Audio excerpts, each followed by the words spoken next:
Bueno, hoy estamos con un invitado muy especial. Es un invitado que nos va a llenar de mucha inspiración, ya lo van a poder escuchar. Un invitado que me ha gustado siempre, desde que estaba muy niña. Y hoy tengo el placer y la fortuna de presentárselos. Pero me gustaría que sea él mismo quien se presente. Bueno, muchas gracias, Eva. Mi nombre es Guillermo Prieto Pirri. Soy documentalista hace 26 años y buzo hace 28 años. Muchas gracias, Pirri. Yo quiero empezar con una reflexión, y es que a veces las personas nos perdemos de vivir intensamente porque tenemos ocupaciones como el trabajo. Pensamos que ser productivo es sinónimo de éxito. Pero yo te quiero preguntar, ¿cómo vivir intensamente para ti ha significado una conexión con la naturaleza? Sí, yo creo que todos por naturaleza tenemos una conexión con la naturaleza, pero en el mundo en el que vivimos la perdemos, ¿no? Estamos tan clavados nuestras cabezas adentro de las redes sociales, del ritmo de la ciudad, del trabajo, etcétera, que empezamos a dejar eso como que solo lo vemos en reels de otras personas, o que muchas personas piensan, no, pero de pronto ir a conocer especies silvestres o ver una ballena o todo eso suena como demasiado complicado. Y resulta que es más bien un poco de ganas y de disciplina. Y yo lo que siento es que el punto en el que estamos de equilibrio natural es un punto muy decisivo en el que podemos perder todo o arreglar todo. Y yo le digo a la gente, mire, por un lado egoísta y también por un lado de amor y de supervivencia más que todo, desen el gusto o intenten reconectar ese lazo. Porque la gente que va y bucea por primera vez, o se permite ir aquí a Chingaza a ver un oso de anteojos, o cambia de pronto un poco de la inversión en la rumba, en ir a hacer un paseo a los llanos colombianos y ver un jaguar o un caimán, etc. Es cosas que la gente ve muy difícil, pero que cuando las haces, te cambia el chip totalmente y te conecta en realidad con el planeta. Pero además es una cosa que si no haces ahora, no sabemos si en 10 o 15 años vas a poder hacerla. Entonces hay que hacerla porque es algo que nos podemos perder, pero al mismo tiempo que cada uno, si hace estas experiencias, se vuelva embajador de esto que va a hacer, con el ánimo que en realidad esto no sea algo que vayamos a perder, sino que todos podamos contribuir a mantener. Entonces la idea es un poco, yo empecé un poco de manera egoísta ya al final de mi carrera, dije yo me voy a ir a ver ballenas porque no sé si en 15 años van a estar, para darme el placer, pero en la medida que las ves y reconectas, como lo que te decía, ese lazo, como que dices, bueno, todos podemos ser embajadores de esto. Y cuando ves la naturaleza de cerca, te enamoras. Y mucha gente no defiende la naturaleza porque la gente no ama lo que no conoce y no defiende lo que no ama. Entonces hay que permitirse conocerla, amarla, y ahí uno ya empieza, creo que, a volverse un defensor de ella con más ganas. Pirri, acabas de mencionar un punto clave en esta conversación, y es que uno no protege lo que no conoce. Así es. Es que la gente protege lo que ama. Por eso, cuando yo, que soy de Santa Marta, me hablan de la sierra y de su peligro de extinción, me conmueve, porque nací, crecí allí, lo amo. ¿Cómo podemos generar un mensaje para que las personas se empiecen a proteger? Porque mucha gente dice, no, es que yo quiero proteger el mundo, pero eso es algo abstracto. ¿Cómo empezar desde lo micro hacia lo macro? ¿Cómo hace una persona que hoy quiere marcar la diferencia? Sí, bueno, estamos en un momento crítico porque además la responsabilidad de la sostenibilidad del planeta terminan tercerizándola y dándonosla a nosotros, los consumidores. Entonces a ti te dicen, no uses plástico, separa tus basuras, recicla. Pero tú vas a un supermercado y no encuentras más que plástico. Y resulta que reciclar, solo se recicla el 9% del plástico que se produce. Entonces, mientras las grandes corporaciones, las grandes marcas no empiecen ellos mismos, antes de decirnos qué hacer, a disminuir ellos mismos la cantidad de plástico que producen, por ejemplo, eso no va a cambiar. Siempre es echándonos la culpa a nosotros. Entonces, sigamos reciclando. O sea, tú me preguntas cómo podemos ayudar a defender. Sí, participemos, hagamos todo esto, pero conscientes de que eso es apenas una minúscula parte. De que a quienes hay que exigirles es a las grandes marcas y a los gobiernos.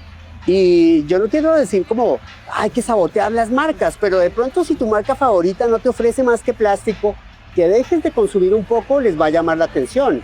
Y tal vez cuando ya el dinero interviene, de pronto ya van a pensar, oye, tenemos que complacer a nuestros consumidores que no quieren plástico o que quieren una opción. Pero estamos en un momento en que mientras nos dicen que el plástico, y está comprobado, está en todas partes los microplásticos, dos de las bebidas más importantes de gaseosas en el mundo tienen una agenda para aumentar la capacidad de plástico al 2030. Entonces es una hipocresía que tenemos que trabajar en ello. No hay que pelear con las marcas, pero yo creo que nuestra manera de consumo les puede sugerir a ellos que cambien esa política. No sé si te has dado cuenta, hace 10 años solo había una botella de plástico de gas de agua. Ahora hay de este tamaño, y te garantizo que si esto no cambia, nos van a terminar vendiendo un sorbo de gaseosa. El negocio no es el agua, el negocio es el plástico. Y si ellos no empiezan a disminuir la capacidad, nuestros esfuerzos no van a importar. Entonces hagamos lo que nos toca, pero exijámosles a las marcas y a quienes están a cargo de dirigir las políticas. Tú has tocado un punto decisivo, y es que estamos en una sociedad que nos enseña a producir de cierta manera, que nos enseña, que nos crecemos en un sistema productivo. Nosotros crecimos viendo comerciales de Coca-Cola toda la vida. No entendemos que se puede producir, que podemos consumir de otra manera. A veces no se nos presenta opciones, ni siquiera sabemos el impacto que hacemos con una compra. Pero yo te pregunto, ¿nos hacen sentir culpables por tener ciertos esquemas de creencias? ¿Cómo hace uno para desaprender lo aprendido? Y cómo proponerle o hacer un activismo que llame la atención de estas marcas.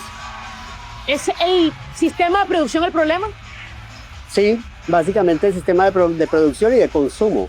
Porque al final nosotros somos, querámoslo o no, títeres de la publicidad y de la cadena comercial de todo. O sea, es muy difícil que un niño que crece viendo en redes sociales, en televisión, en todos los medios, una imagen de un producto o de comida chatarra o de... Sí, bueno, tú sabes a qué producto me refiero. Sí. Machacándole todo el día. Es casi un lavado cerebral. Cuando llegas a los 13, 14, 15 años estás programado para consumirlo. Además, tú llegas a un lugar, de un aeropuerto o lo que sea, y no encuentras más que esas 4, 5, 6 marcas. Entonces uno dice, bueno, yo quiero cambiar mis hábitos de consumo, ¿pero qué? Yo le digo a la gente, si uno lo piensa, se frustra. Digamos, yo llegué a un momento de mi vida en que me angustiaba porque no conseguía agua en vidrio. Y podía pasar horas en un aeropuerto sin hidratarme porque no conseguía agua en vidrio.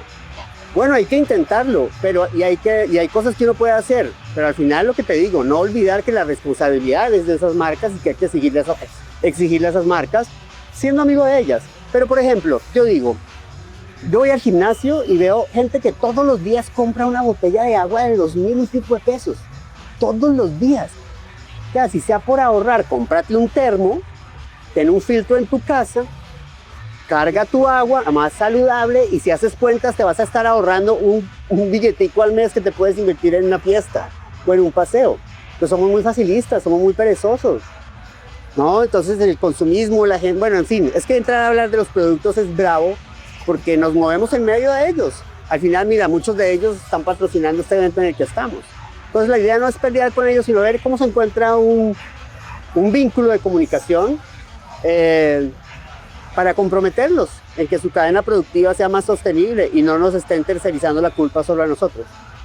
Claro, y eso que dices es importante, porque pues, no vamos a pelear con las marcas, pero sí es importante que puedan entender que existe otra alternativa y que los modelos de negocios pueden ser útiles, sostenibles, que no necesariamente tienen que dejar de ser un modelo de negocio. Pues mira lo que pasó con Tesla hace unos meses, cuando Elon Musk estaba en el departamento que se inventaron en los Estados Unidos para recortar subsidios. La gente en Europa empezó a disminuir tanto el consumo en la compra de vehículos Tesla que los puso a pensar. Al final no duró mucho, pero se ve que sí se puede. Entonces, si ves que una marca es demasiado contaminante o se está robando un recurso, oye, castígala opinando y compra otra. O ellos cuando sienten eso es cuando en realidad siento que cambian. Entonces es un diálogo, pero al mismo tiempo usar nuestro consumo como herramienta y no que ellos lo usen como herramienta para manejarlo. Que somos nosotros quienes tenemos el poder. En parte, la solución no viene solo de nosotros. Por eso te digo, no hay que pelear con ellos, hay que hacerles sentir la presión hasta donde se pueda, pero al final si no conversamos no vamos a ninguna parte.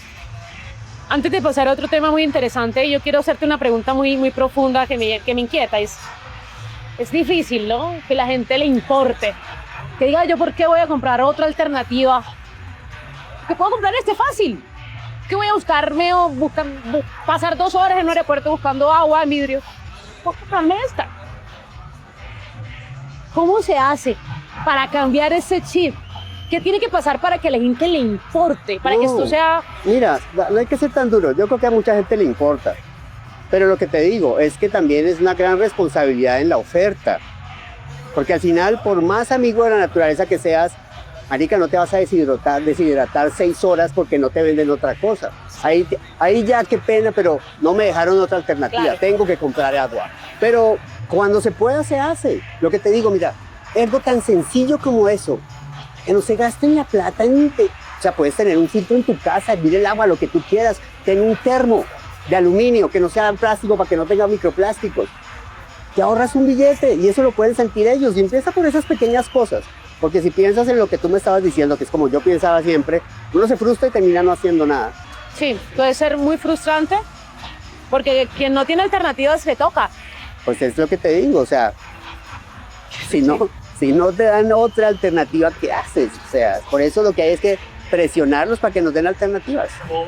Hay una responsabilidad con las marcas, con las corporaciones, que son finalmente quienes deciden nuestros hábitos de consumo, Pirri. Los decidimos también nosotros, ¿no? Sí. Es una cosa de lado y lado. Por eso te digo, es una parte de ellos y una parte nuestra. Es un tema de corresponsabilidad. Y hay un llamado, ¿no? Porque mira, también... Un ejemplo antes de que sigas. Sí. Un ejemplo en donde, por ejemplo, sí caímos y sí se puede cambiar de un día para otro. Y es que al final el agua la necesitas. Por las cosas alimenticias, pues hay que comer.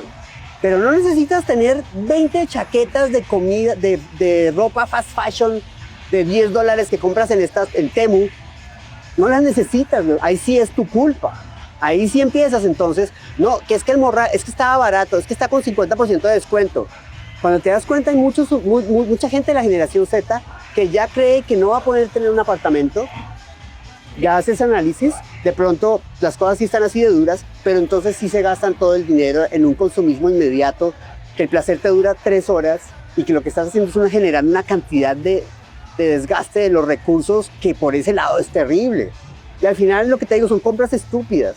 Conozco gente, o sea, los 3 días ya no lo usan.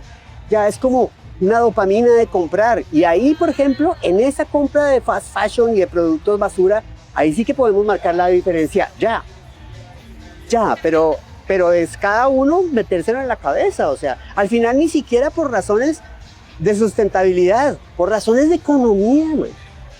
Nos están pagando mal, no hay buenos trabajos y encima de eso el poco dinero que tenemos lo gastamos en estupideces que vamos a usar 3 días. Ahí estamos como... Hay mucho que comunicar para generar esa conciencia, porque no les importa. O sea, podemos hablar de todo el positivismo, pero en realidad sí, es cierto, no les importa. Es el sentimiento de inmediatez. Por eso quiero preguntarte, ¿hay futuro, hay esperanza? Pues tiene que haberlo, porque el día que uno diga que no hay, pues apague y vámonos. Yo veo todo muy difícil, pero trato de no ser nihilista, porque a veces digo, no, esto ya no tiene remedio, pero digo, si ya digo eso, es aceptar que no tiene remedio. Y bueno, la humanidad ha tenido momentos de resiliencia durante su historia y esperemos que podamos tenerla otra vez y bueno, no sé, estamos en un punto muy difícil con los gobiernos internacionales que se tienen y las posturas frente al medio ambiente y la negación del cambio climático. Pero no hay mal que dure 100 años y tal vez podamos ver en poco tiempo cambio, por lo menos en ese tipo de funcionarios que están dirigiendo el planeta. Así es, y me parece muy válido, porque bueno, sí hay esperanza, pero estamos viviendo, como dices tú, en un tiempo geopolítico intenso, en donde parece que afloran más las diferencias, en donde no hay lugar, espacio para la diversidad. donde no nos encontramos ni siquiera internamente como país entre nuestras propias comunidades y en nuestro propio territorio. Cuéntanos un poco acerca de esa realidad, sin entrar pues en muchos detalles, pero ¿qué tenemos que aprender? Hubo un gran renacimiento, hubo como una gran primavera hace unos años cuando nació este movimiento woke, que tanto critican ahora desde la derecha, de empezar a hacer conciencia de que los territorios no son de la gente que está ahora. Había otras gentes ahí, que al final somos una sola especie, y si algo le pasa al medio ambiente, no va a pasar solo en Bogotá. Si se calienta el planeta, se calienta en Bogotá, en Beijing, en Londres, en Nueva York.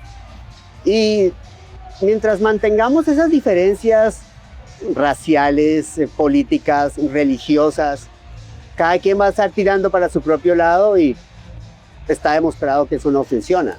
El asunto es que a la maquinaria que maneja el poder y el dinero, pues ellos no están interesados en perder ni un ápice de sus ganancias.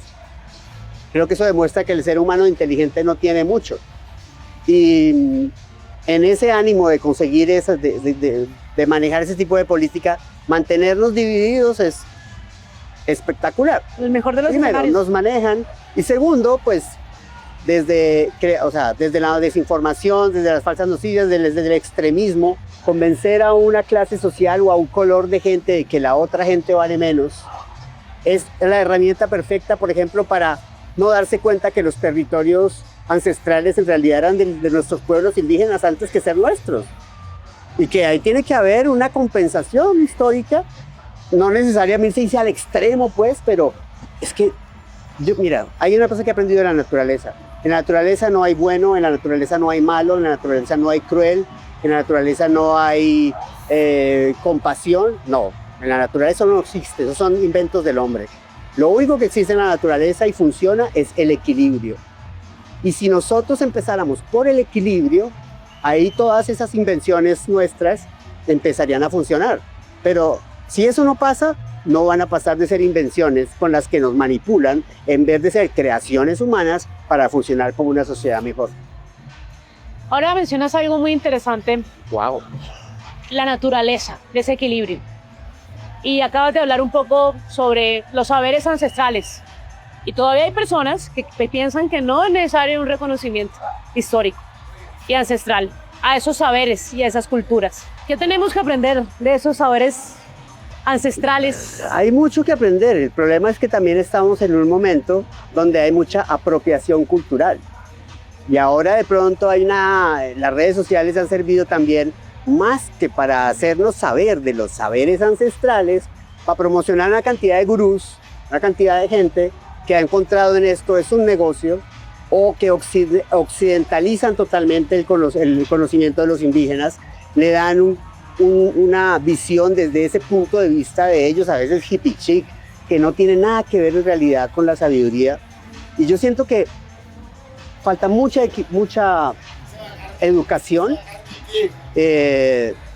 darle de verdad a estos conocimientos el estudio y la interpretación que tienen desde los propios pueblos, y ponerle seriedad.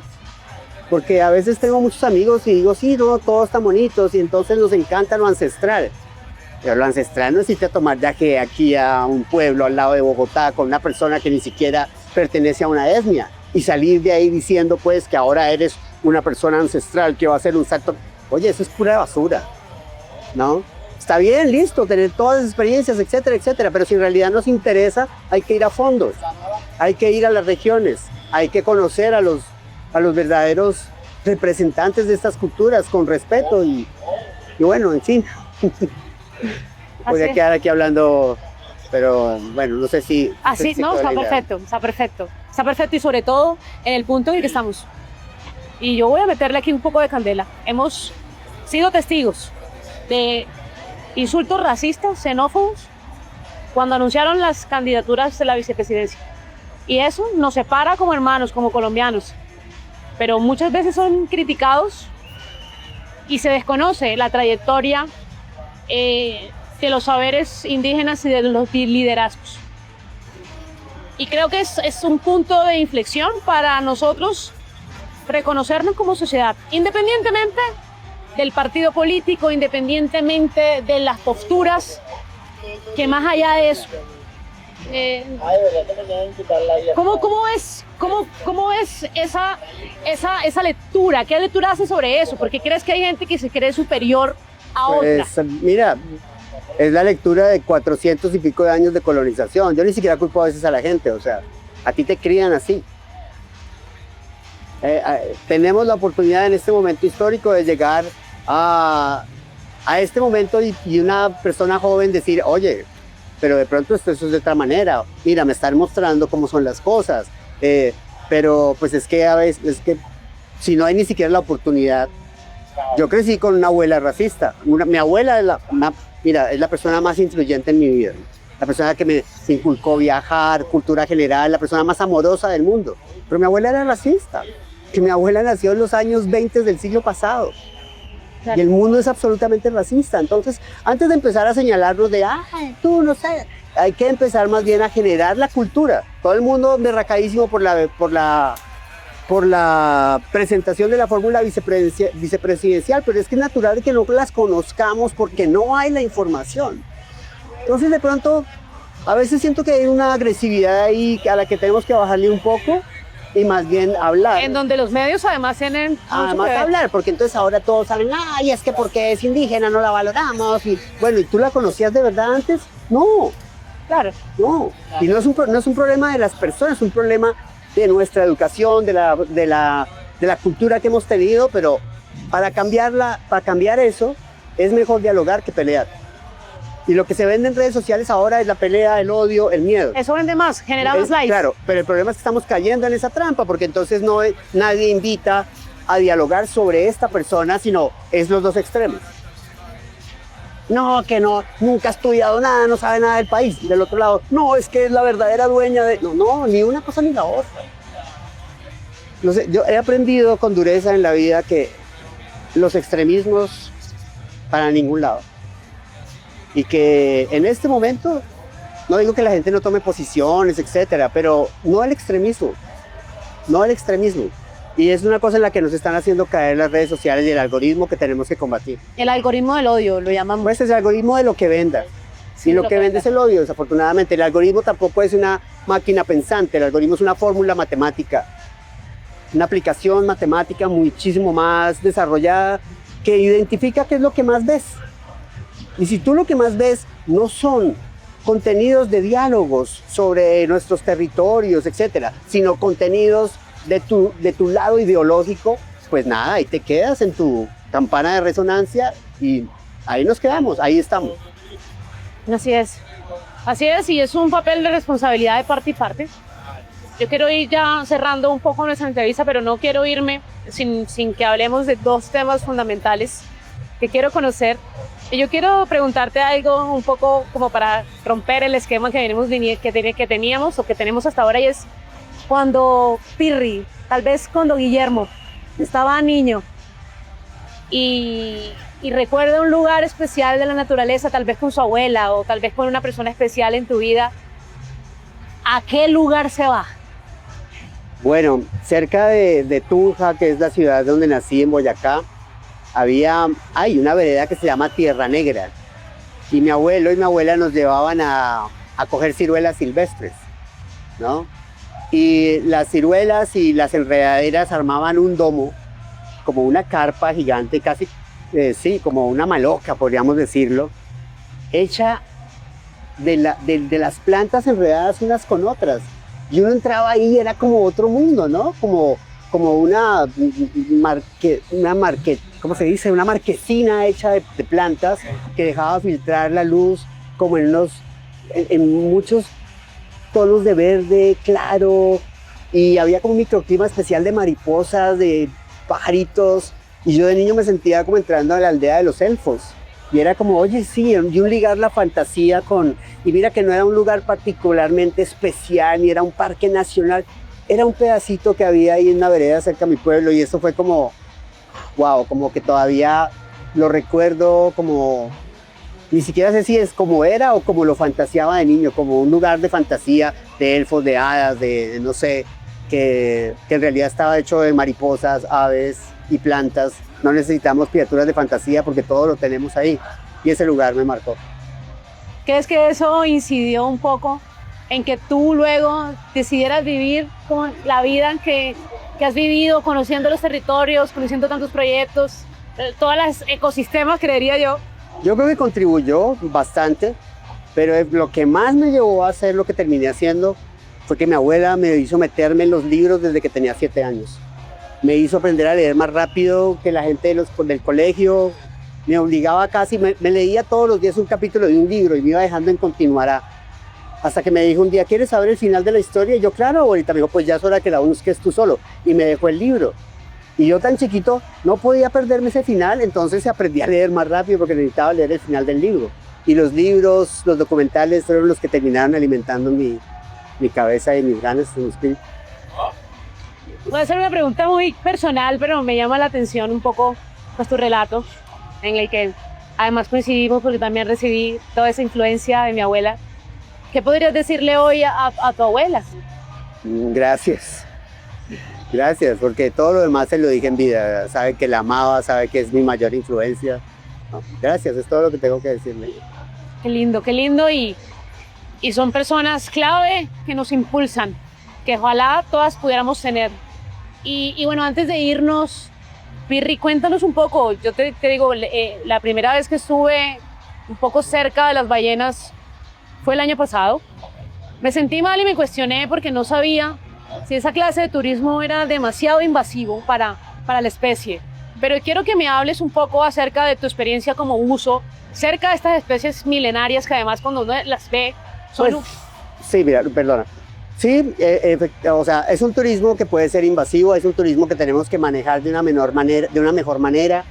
Es un turismo donde debería haber una regularización, o sea, debería haber un reglamento, como hay en otros países, estricto para que solo sea, por ejemplo, una lancha con tantas personas la que esté cerca de la ballena y no 5 al tiempo, que no interrumpan su trayectoria, que tengan los motores apagados. Son cosas que sí hay que hacer. Lo que me parece un poco con las ballenas es que, como con otras cosas, las conversaciones se quedan en las cosas que son virales.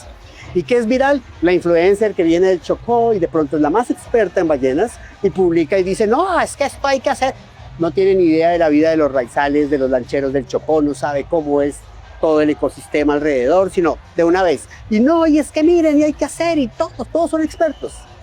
Pero vas a ver, y ninguno de esos expertos sabe que la mayor causa de muerte de ballenas en el mundo, de lejos, son las redes fantasma. Y la pesca ilegal, y la pesca industrial. Pero entonces, ¿en qué se queda la viralidad? En que nos peleamos entre nosotros sobre cómo vamos a ir a ver las ballenas. Eso hay que atenderle. Pero eso es una cosa así de chiquita en lo que tiene que ver con lo que le molesta y pone en peligro a las ballenas y a los cetáceos. Entonces esas conversaciones hay que darlas, pero sería mucho más bacano que cada vez que demos esas conversaciones habláramos de lo más importante. No digo que eso no sea importante, pero no hablamos de lo más importante. Y pasa con muchas cosas. Todos somos defensores de los animales, pero generalmente de los perros y los gatos. Si no lo tenemos al lado para poderlo acariciar, ahí sí no lo defendemos. ¿Y qué es viral? Los perritos y los gaticos, que los amo. Pero ¿por qué no son virales los jaguares? ¿Por qué no son virales el oso de anteojos? ¿Por qué eso no es viral? ¿Por qué es viral? Sí, está bien, muchos temas que hablamos, pero uno de los problemas más graves que tenemos es la deforestación en nuestras selvas. ¿Quién habla de eso? Nada, porque la imagen no es vendedora, porque no cogemos el bosque a acariciarlo y que nos mueva la colita. Entonces, ahí también tenemos mucho trabajo que hacer. ¿Qué se puede hacer?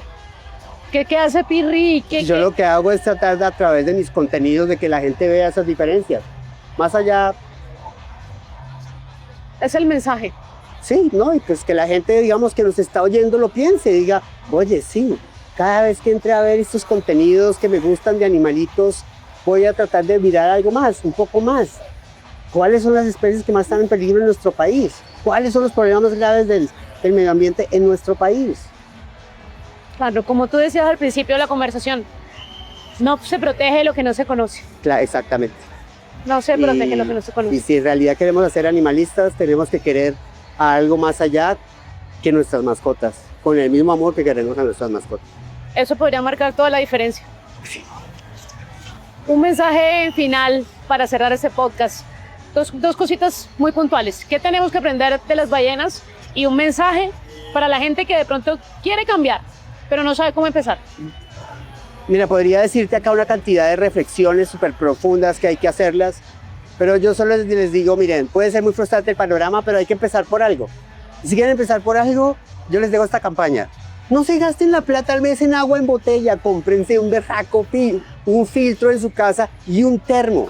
No solo le van a ayudar a la sostenibilidad del planeta, sino que se van a ahorrar un poco de plata. Sean inteligentes, no hay dinero, queridos, en su generación hay poco trabajo. No se gasten lo poco que se ganan en productos basura que les van a durar 2 o 3 días. Sean inteligentes. Van a ayudar a la sostenibilidad, pero les va a ir mucho mejor a ustedes en su economía, o sea, por razones simplemente egoístas, hasta por razones egoístas. De ahí para allá las discusiones están dadas, las ballenas son embajadoras del océano, todos sabemos que todo está lleno de microplásticos, todos quisiéramos que las cosas cambiaran, pero empecemos por las cosas pequeñas, porque si no, nunca empezamos. Así es, empecemos por las cosas pequeñas. No sean tan brutos, cómprense un termo. Y así muchas otras cosas, pero Terminen la comida. pueden empezar por ahí, exacto. Actos pequeños marcan toda la diferencia. Esta fue nuestra entrevista con un invitado muy especial al que le agradecemos. Pirri, gracias. Gracias por contarnos un poco tu visión, tu perspectiva, tu llamado a la acción y también por contarnos un poco ese viaje emocional desde tu niñez hasta un poco la historia con tu abuela. Muchas gracias y bienvenido siempre al podcast de Páramo Impar. No, gracias a ti, Eva, y bueno, un placer estar acá con ustedes. Bueno, muchas gracias.